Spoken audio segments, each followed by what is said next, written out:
Welcome to Teaching Digital Literacy in an Elementary School. Throughout our course, digital literacy has been defined as using digital technology, communication tools, and/or networks to access, manage, integrate, evaluate, create, and communicate information in order to function in knowledge societies. Even in an elementary, kindergarten through 5th grade school, we can teach our students all 6 of these skills. Here's how that looks in my school.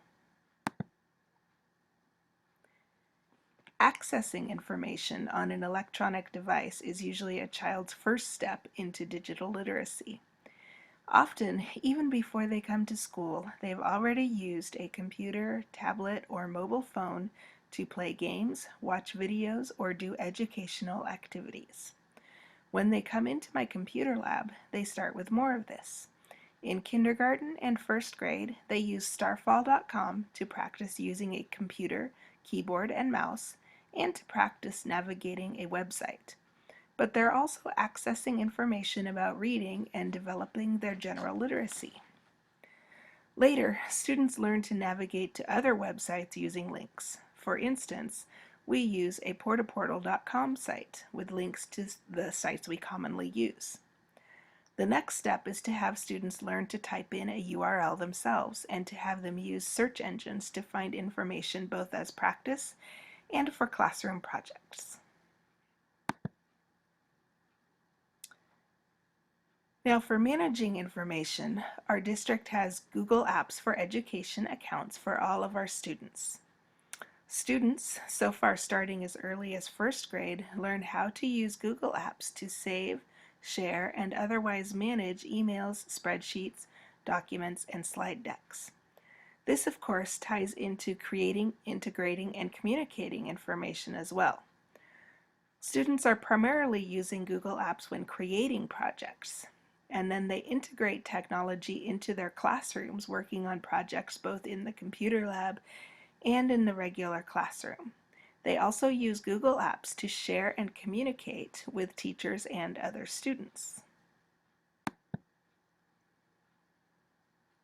For integrating information, we use these skills and the information gleaned through technology in and out of the classroom.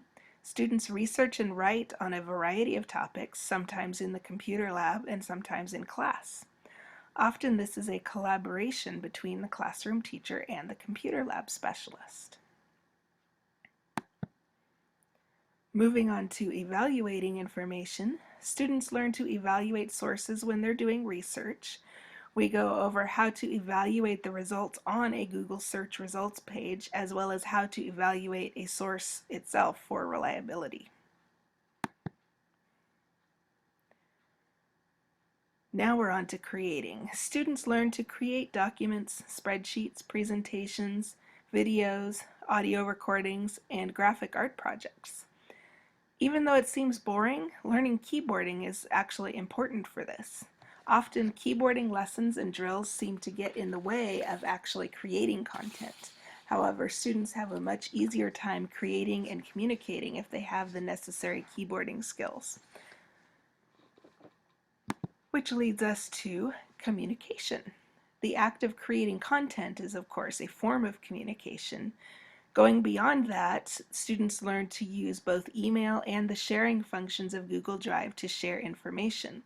And in the future, we may expand this to using blogs to communicate with people outside of our school. With skills in all of these areas, our students will hopefully be ready to function in a knowledge society.